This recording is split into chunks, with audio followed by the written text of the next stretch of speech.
I sindaci appartenenti al lato idrico di Agrigento insorgono dopo l'incontro con i gestori del servizio regionale voluto dal prefetto, avvenuto lo scorso 14 agosto, no a strumentalizzazioni e a scarichi di responsabilità. Nota della CGIL di Agrigento per rilanciare l'università. Approvato il piano esecutivo e la consegna dei lavori per la nuova palestra polivalente del villaggio Mosè ad Agrigento. Le piogge di ieri hanno provocato forti danni alle strade provinciali.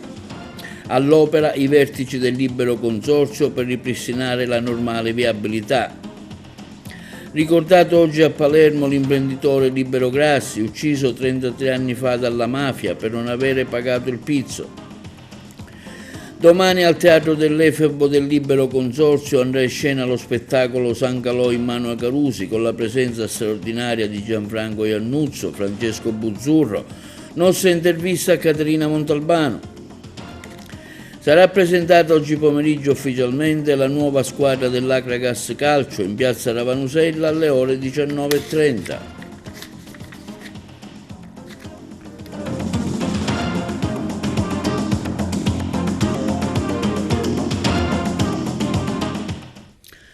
Buongiorno, benvenuti con un nuovo appuntamento della nostra informazione. Oggi 29 agosto giovedì, parliamo di crisi idrica. I sindaci insorgono dopo l'incontro in prefettura avvenuto alla vigilia di Ferragosto, affermando no a strumentalizzazioni e scarichi di responsabilità. In merito abbiamo sentito il presidente del Lati Idrico, il sindaco di Montallegro, Giovanni Cirillo. Si è svolta mercoledì 28 agosto l'Assemblea Territoriale Idrica di Agrigento convocata dal presidente Giovanni Cirillo in seguito a una corale richiesta proveniente dai vari sindaci della provincia. Unanimemente esprimiamo il disappunto, scrivono in una nota i sindaci del Lati di Agrigento, al termine dell'incontro sulle procedure e i modi utilizzati nello scorso incontro del 14 agosto, manifestando la nostra massima collaborazione, come del resto abbiamo sempre fatto nei confronti degli organi preposti ad affrontare e trovare soluzioni per risolvere e superare la gravissima crisi idrica. Nello stesso tempo non accettiamo strumentalizzazioni e scarichi di responsabilità. Non ci stiamo ad addossarci le responsabilità sulle scelte e le decisioni prese da altri e specificatamente di chi istituzionalmente è stato individuato ad occuparsi del problema. In uno spirito di collaborazione con la cabina di regia esprimiamo la necessità di un ulteriore incontro con la stessa per fare il punto della situazione sulle attività svolte finora e sulle ulteriori iniziative da mettere in campo. I sindaci del Lati si riferiscono alla riunione indetta dalla prefettura la vigilia di Ferragosto, dove erano presenti tutti i partner attivi nella gestione idrica, tra cui il direttore della protezione civile Salvo Cocina. Comunicato stampa relativamente alla riunione del 14 agosto, dove erano presenti tutti i partner indetta dalla prefettura e anche dal responsabile della protezione civile Cocina.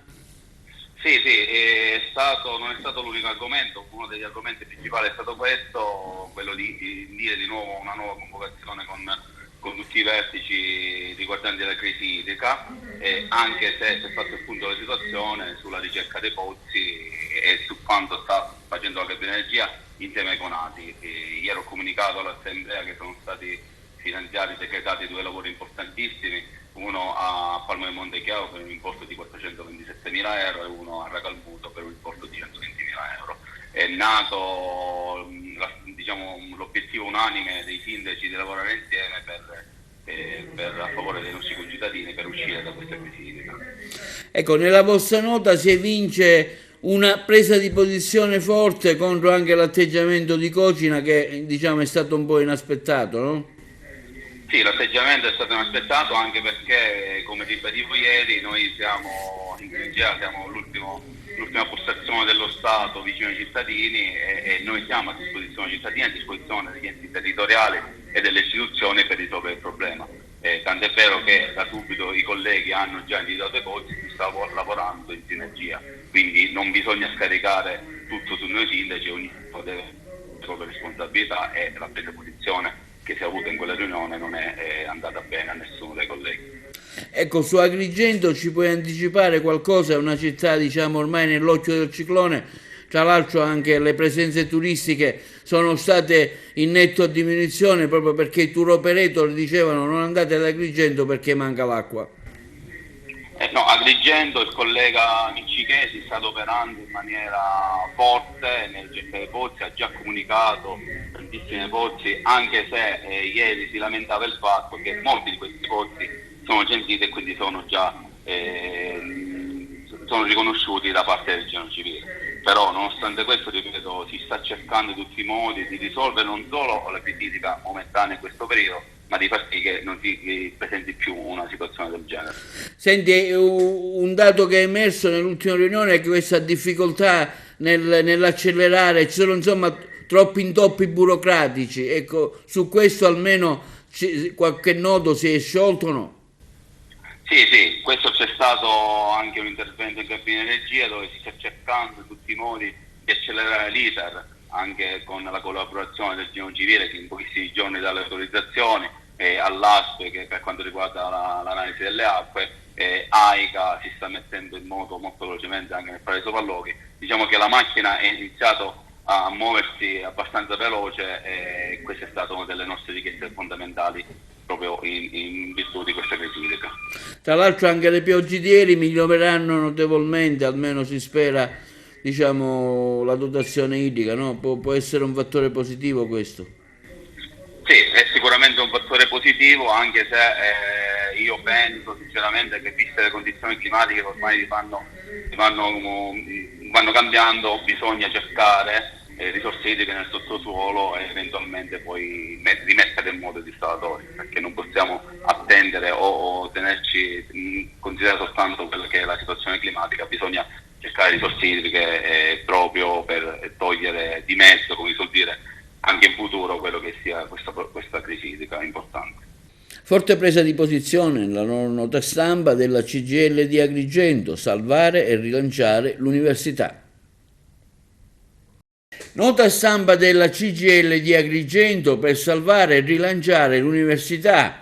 È stata infatti fissata la data del 4 novembre prossimo da parte del TAR per dirimere il contenzioso tra l'Università di Palermo e il Consorzio Empedoclo Universitario di Agrigento. A comunicare la notizia il segretario generale della CGIL di Agrigento Alfonso Buscemi, il quale nella nota stampa afferma come il primo rivendica un credito di oltre 8 milioni di euro, mentre il secondo ne contesta l'importo. Durante la presidenza del dottor Nenè Mangiacavallo si erano create le condizioni per una transazione come premessa per continuare l'ottimo lavoro avviato per il rilancio dell'università. Ovviamente il problema rischia di scaricarsi al solito sulle famiglie. Per questa ragione, spiega Alfonso Buscemi, segretario provinciale della CGIL di Agrigento, chiediamo uno scatto di orgoglio al governo della regione, ai deputati del centrodestra agrigentino che lo sostengono e a tutta la deputazione regionale di questo territorio, ai soci, alla Camera di Commercio, ai comuni di Agrigento, Raffadali, Aragona, Racalmuto e Bivona, per non consentire ancora una volta di infierire sugli agrigentini e non solo. Chiediamo quindi di arrivare subito a un accordo transattivo, senza il quale, in caso di vittoria dell'Università di Palermo, ci sarebbe il fallimento del consorzio dell'Università Agrigentina, la nomina di un presidente che si possa occupare a tempo pieno della nostra università e continuare l'ottimo lavoro fatto dal Presidente Consiglio di amministrazione. Conclude il rappresentante sindacale della CGIL Buscemi attraverso un approccio strategico che possa attrarre più studenti, migliorare la qualità dell'insegnamento e della ricerca e rafforzare il legame con il territorio e il mondo del lavoro. Approvato il progetto esecutivo e la consegna dei lavori per la palestra polivalente al villaggio Mosè, il servizio. Approvato ufficialmente in linea amministrativa il progetto esecutivo e sono stati consegnati i lavori per la costruzione della nuova palestra polivalente al villaggio Mosè di Agrigento. È un passo importante nella realizzazione di un'infrastruttura sportiva fondamentale che trasformerà un'area trascurata in uno spazio moderno dedicato allo sport e al benessere della nostra comunità. Il progetto, supervisionato dal responsabile del RUP, ingegnere Francesco Vitellaro, è stato approvato dall'amministrazione comunale di Agrigento e rappresenta un elemento chiave nel piano della riqualificazione urbana del villaggio Mosè. La direzione dei lavori è stata affidata all'ingegnere Alberto Avenia, che ha formalmente consegnato i lavori all'impresa esecutrice con la firma del verbale di consegna. La nuova palestra polivalente, come si vede dalle foto allegate, sarà una struttura all'avanguardia progettata per ospitare diverse discipline sportive, tra cui la pallavolo, il basket, il calcio a 5, con particolare attenzione alla sostenibilità, all'adozione di soluzioni ecologiche e materiali a basso impatto ambientale. Questa nuova struttura rappresenterà un tassello fondamentale nel piano della rigenerazione urbana di Agrigento, migliorando la qualità della vita dei residenti del villaggio Mosè e delle aree circostanti. L'assessore al ramo Principato ha dichiarato che con questo progetto investiamo nel futuro dei nostri giovani e nel benessere di tutta la comunità. La palestra sarà un luogo dove sport, salute e socialità si incontreranno, contribuendo alla crescita culturale dell'area. I lavori inizieranno a breve, avranno come obiettivo quello di completare entro il 31 gennaio del 2026. L'amministrazione di Agrigento assicura un monitoraggio costante nell'avanzamento dei lavori, garantendo il rispetto delle scadenze e gli standard di qualità. La nuova palestra polivalente al villaggio Mosè è destinata a diventare un punto di riferimento per lo sport e la vita comunitaria, segnando un passo avanti nel processo di sviluppo della città. Notevoli danni su diverse strade provinciali della zona di Cammarata a seguito del nubifragio di ieri che ha interessato buona parte delle aree interne della nostra provincia. Immediatamente al lavoro i mezzi del libero consorzio per ripristinare la normale viabilità. Il maltempo di ieri ha provocato diversi danni, come comunica anche il libero consorzio, per le strade di loro competenza. Le strade provinciali consortili della zona di Cammarata a seguito del nubifragio di ieri ha interessato buona parte delle aree interne della nostra provincia. 4 mezzi meccanici del libero consorzio di Agrigento e dell'impresa titolare del contratto per la manutenzione delle strade provinciali sono immediatamente intervenuti, coordinati dai tecnici del libero consorzio, l'ingegnere Michelangelo Di Carlo, Filippo Napoli e il geometra Cacciatore, insieme al personale tecnico del settore infrastrutture stradali, per liberare le carreggiate dalle enormi quantità di fango e detriti che si sono riversate sui tracciati. Sono chiuse diverse traffiche, tra cui la numero 38 Borgo Pasquale Fuicello, la 39 Soria Casalicchio, nelle quali ancora è in corso lavori di sgombero dei detriti. Le operazioni sono proseguite senza sosta anche nelle ore notturne e stamattina.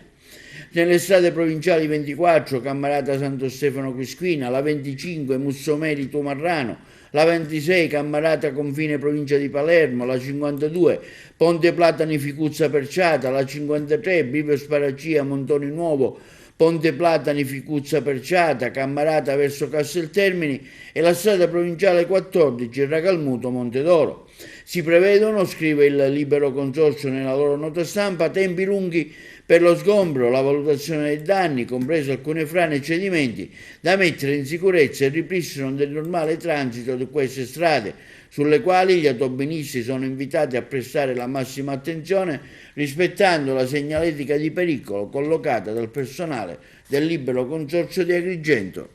Andiamo a Palermo, ricordato oggi l'imprenditore Libero Grassi, ucciso 33 anni fa dalla mafia per non avere pagato il pizzo. La corrispondenza. Il ricordo di Libero Grassi è ancora vivo nel cuore e nella mente di Palermo. La sua morte ha segnato l'avvio di una nuova stagione di lotta alla mafia, colpendo al cuore quella società civile che fino ad allora non era ancora riuscita a fare concretamente i conti con le estorsioni. Oggi il ricordo in via Alfieri a Palermo, nel luogo e nell'orario esatto, 7:45, in cui 33 anni fa il proprietario dell'azienda tessile Sigma venne assassinato da Salvino Madonia, killer di Cosa Nostra, poi condannato all'ergastolo con 4 colpi di pistola poco dopo essere uscito di casa. Il pericolo sempre più incombente è, come dire, l'assuefazione, l'idea che si debba convivere. Abbiamo sempre più evidenze addirittura di attività imprenditoriali che molto spesso sono promosse dagli stessi operatori che estorgono ai loro colleghi denaro, ma che sostanzialmente in alcuni casi invece sono imprese che si rivolgono alle famiglie mafiose per entrare nel loro sistema di protezione. Quindi c'è anche un rischio non solo che la mafia continui a esercitare il controllo del territorio, ma che addirittura le stesse attività economiche si possano in qualche modo sentire rassicurati dal fatto di ricercare loro legami con il sistema mafioso, che avviene non solo sotto forma di estorsione classica con il denaro che viene loro estorto, ma in alcuni casi addirittura con sistemi in cui le imprese mafiose garantiscono servizi alle stesse imprese, cioè abbiamo sempre più elementi per dire che oggi Cosa Nostra e le loro imprese rilasciano persino la fattura per le attività criminali in cui sono impegnati. La Stasi Palermo in Sicilia non è mai tale, la Stasi viene in qualche modo conquistata da parte di chi ha un disegno criminale e dentro questo disegno criminale non ci sono solo le famiglie mafiose, ma anche quel sistema di relazioni, di borghesia mafiosa che in qualche modo prova a riconquistare terreno nell'illecito e nell'opacità. Io considero la strada maestra quella di tenere alta la vigilanza, ma soprattutto che la lotta alla mafia, oltre a farla contrastando con i mezzi della legislazione, della legge, con gli organi inquirenti, con gli organi investigativi, va fatta battendosi per sottrarre alla mafia e alle famiglie mafiose la reputazione di cui ancora godono nei nostri territori.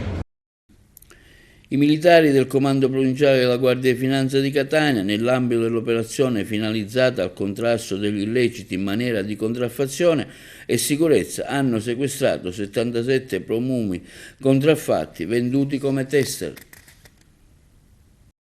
I militari del Comando Provinciale della Guardia di Finanza di Catania, nell'ambito di un'operazione finalizzata al contrasto degli illeciti in materia di contraffazione e sicurezza dei prodotti, hanno sequestrato 77 profumi contraffatti venduti come tester. Durante il controllo presso uno stand della fiera estiva di Pedara, l'evento di grande importanza per la comunità locale, i finanzieri della compagnia Agirreale hanno notato alcune confezioni di profumo esposte per la vendita. Questi articoli, sistemati su una bancarella, erano identici nei dettagli alla confezione originale dei tester, ma la modalità di vendita e il prezzo anomale hanno suggerito una possibile contraffazione. I tester, generalmente forniti dalle case produttrici solo in caso di acquisti ingenti e non destinati alla vendita al dettaglio, avrebbero potuto facilmente ingannare i consumatori attratti dal packaging apparentemente autentico. La mancata esibizione dei documenti attestanti l'acquisto e le condizioni del venditore ha sollevato notevoli dubbi riguardo alla conformità e alle norme sull'origine e la provenienza dei prodotti, nonché alla tutela della proprietà industriale. Nel corso dell'intervento la Guardia di Finanza, oltre al sequestro penale dei prodotti contraffatti e le denunce all'autorità giudiziaria del titolare della ditta per i reati di cui gli articoli 474 del Codice Penale e 648 ricettazione e prodotti con segni falsi, sono state rilevate sanzioni amministrative che possono variare dai 500 ai 3.000 euro, in quanto il titolare non era in possesso della licenza per la commercializzazione dei prodotti. Operazione si inserisce nel più ampio intervento della Guardia di Finanza per tutelare il mercato dei beni e dei servizi, mirato a reprimere le pratiche commerciali scorrette e a salvaguardare gli operatori economici che rispettano invece le normative vigenti.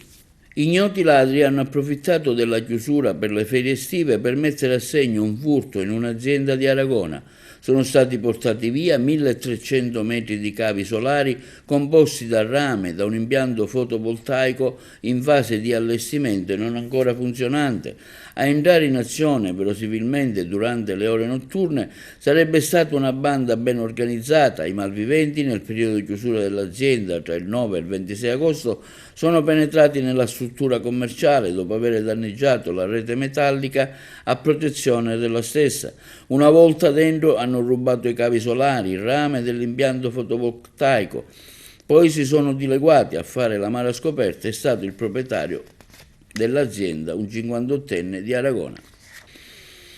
Nonostante fosse destinatario di ammonimento da parte del questore di Agrigento, avrebbe continuato comunque a maltrattare la convivente e alla vista della polizia il protagonista della vicenda, un trentenne residente a Porto Empedocle, già noto alle forze dell'ordine, si è scagliato contro i poliziotti.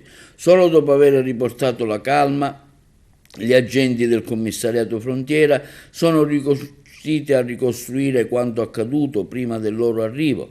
Il giovane è stato arrestato e deve rispondere dei reati di resistenza, violenza a lesione a pubblico ufficiale. Su disposizione del pubblico ministero è stato accompagnato presso la propria dimora in regime di detenzione domiciliare. I due agenti hanno riportato delle lesioni, per loro fortuna non gravi, e hanno dovuto ricorrere alle cure del presidio sanitario. E Angelo Zambito, Marsala, 22 anni, è il nuovo coordinatore di Forza Italia Giovani di Favara. È laureato in economia e commercio, dei mercati, degli intermediari finanziari presso la Cattolica di Milano, rientrato in Sicilia per amministrare l'azienda di famiglia. Gli onorevoli Gallo e La Rocca Ruvolo rivolgono un augurio di buon proficuo lavoro ad Angelo Zambito, sicuri che rappresenterà per la nuova generazione di Forza Italia un efficace e costruttivo punto di riferimento. Il responsabile organizzativo Antonino Tuttolomondo aggiunge: anche tramite la preparazione professionale dell'amico Zambito intendiamo digitalizzare al 100% il partito politico giovanile.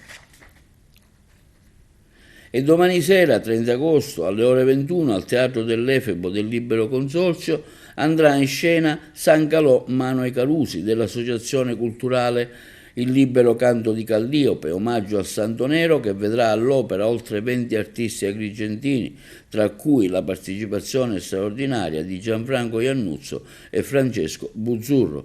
Margherita Trupiano ha intervistato l'attrice Caterina Montalbano. Caterina Montalbano, San Calò Mano ai Carusi, c'è grande attesa per questo spettacolo che è stato già gradito dal pubblico nelle prenotazioni, si annuncia come un successo, un'idea che certamente è innovativa e straordinaria, che porta San Calogero proprio in mano alla gente con tutti i suoi elementi. Sì, allora questo spettacolo, il progetto di questo spettacolo è nato quasi per caso, mentre osservavo il mio amico scultore e architetto agrigentino Giuseppe Cacocciola costruire una scultura in rete metallica che proprio rappresentava San Calò in mano ai Carusi, e mi sono voluta soffermare anche su questo detto popolare che di solito viene utilizzato quando si dà un incarico di grande responsabilità a chi non lo merita. Però poi ho riflettuto e così non è, perché quando San Calò si dà mano ai Carusi, cioè quando si affida anche ai ragazzi, miracolosamente i ragazzi, rendendosi conto del bene prezioso che portano in mano, diventano grandi, diventano maturi, quindi lo custodiscono, lo proteggono. E quindi per me questo è non è un modo dispregiativo di utilizzare il paragone con San Calogero, anzi è un complimento, ed è qualcosa su cui tutti dovremmo riflettere, su cui la città deve riflettere, sul bene prezioso che abbiamo in mano, su quello che abbiamo e su ciò che abbiamo la possibilità di gestire, di governare, e dobbiamo cercare di essere come i Carusi, che quando si rendono conto di possedere in mano, di avere in mano una grossa responsabilità, diventano improvvisamente bravi, maturi e competenti. Allora cosa ho detto? Siccome la storia di San Calogero è stata fondamentale e ha avuto una grande rilevanza nella nomina di Agrigento Capitale della Cultura 2025, mi sono detta: cerchiamo di fare uno studio su un San Calogero diverso, visto da tanti punti di vista, perché noi siamo abituati a vedere San Calogero, a vedere gli spettacoli su San Calogero, e allora abbiamo cercato di far raccontare agli agrigentini San Calogero, perché nessuno meglio degli agrigentini può raccontare l'amore per San Calogero, ognuno dal suo punto di vista.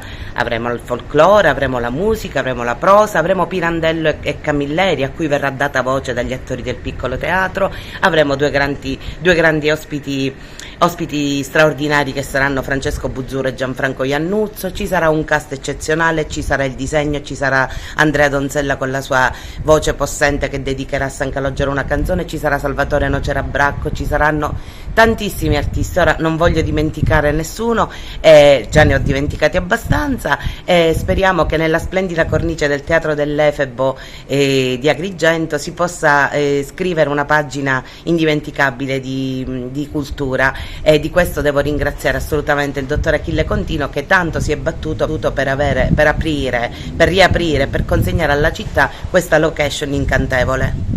Appuntamento dunque? Appuntamento domani sera, venerdì alle 21 al Teatro dell'Efebo. Se qualcuno ancora non l'avesse fatto, prenotate il vostro posto perché sono rimasti proprio gli ultimi biglietti. Giovani artisti provenienti da tutta Europa, tra i quali 6 ipovedenti, apriranno la loro festa e l'Istituto dei Ciechi Florio Salamone di Palermo, che apre all'attività del teatro Raizes. La corrispondenza proprio da Palermo. Paint for Freedom è un progetto di formazione all'uso delle arti per la promozione dei diritti umani che è ospitato all'Istituto dei Ciechi insieme a Raíces Teatro, in collaborazione con l'Associazione Lussemburghese per il Dialogo Interculturale, Amigos d'Europa e UTID. Ci sono 24 ragazzi dalla Francia, dalla Spagna, dall'Italia e dal Lussemburgo.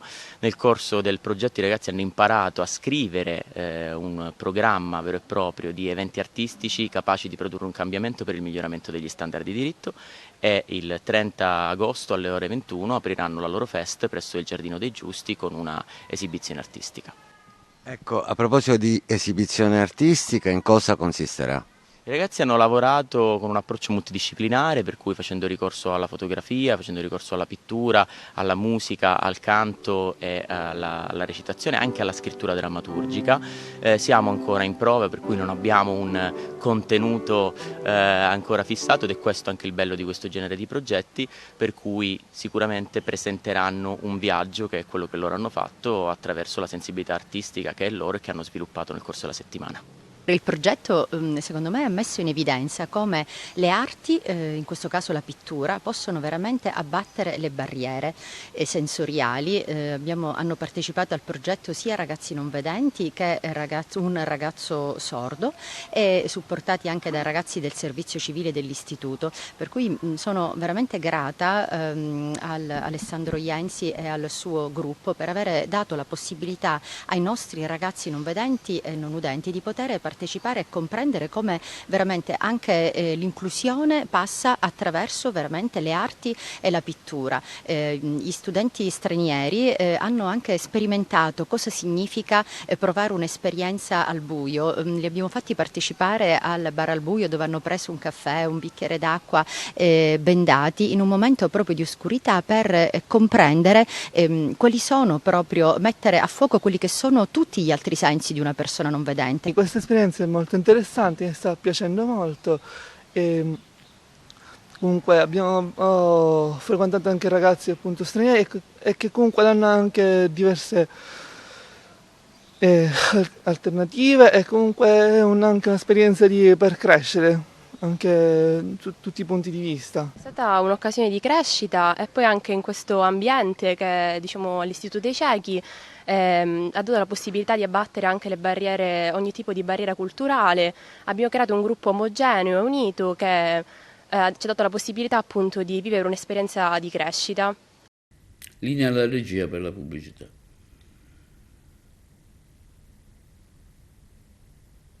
Pulizia dei torrenti, servono interventi urgenti prima delle piogge. Da Messina la corrispondenza. Primi temporali estivi, disagi nel territorio comunale, Zafferia ma anche altre parti della città, la necessità di accendere riflettori sulla manutenzione dei torrenti. Spesso d'estate non ci pensiamo. Sì, è troppo importante la manutenzione dei torrenti, che ricordo a Messina sono 96. Non dobbiamo dimenticare quello che le piogge torrenziali hanno prodotto a Messina, ovvero feriti, morti, disgrazie, catastrofi, come per esempio Giampilieri.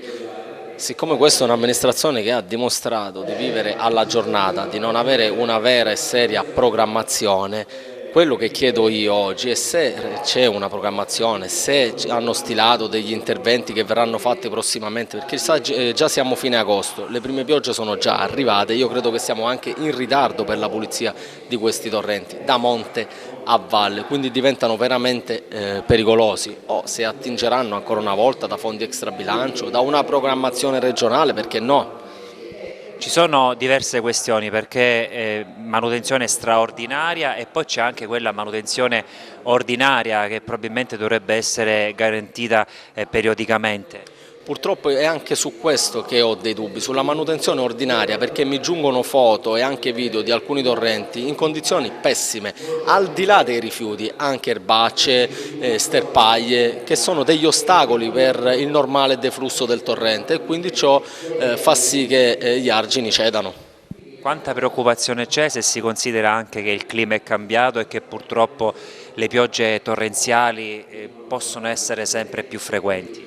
Purtroppo è un grande campanello d'allarme il fatto che non piova da mesi, ciò significa che arrivati ad un certo punto, come è successo ultimamente, abbiamo visto una barca ribaltarsi al largo di Porticella a Palermo, succede che le piogge sono veramente devastanti, sono piogge veramente importanti, eventi climatici veramente che interessano una zona in maniera prepotente, che senza la dovuta programmazione, la dovuta pulizia ordinaria dei torrenti fa sì che questi qui arrivino da un momento all'altro e creano danno.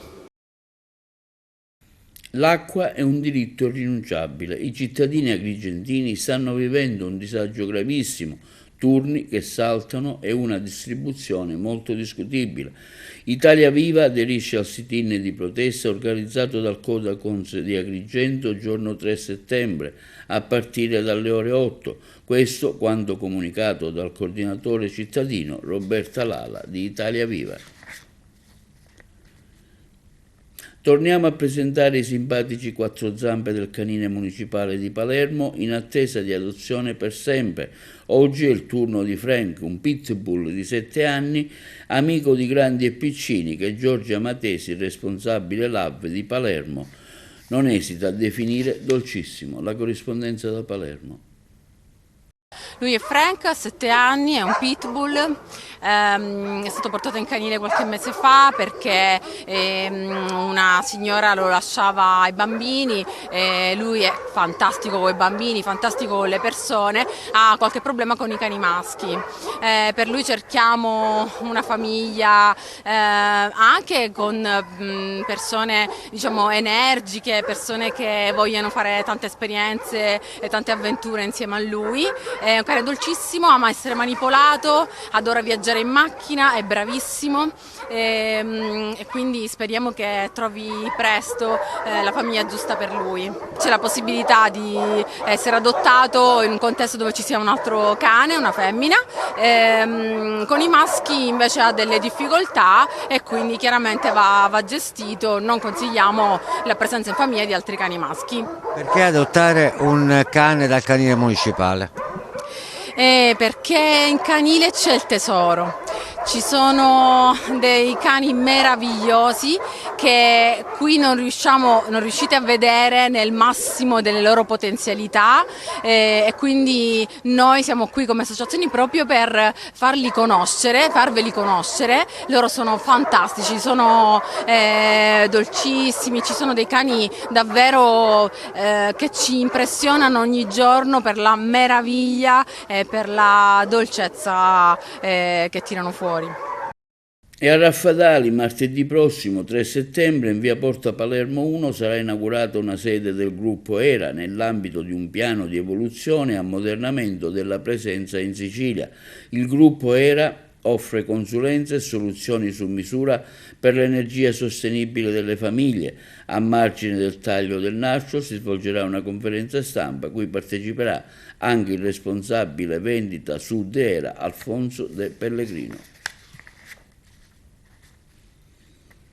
Passiamo oggi all'ultima notizia per lo sport. Oggi pomeriggio alle ore 19:30 sarà presentata ufficialmente al pubblico la nuova squadra della società sportiva Acragas Calcio presso lo Scaro in piazza Ravanusella ad Agrigento.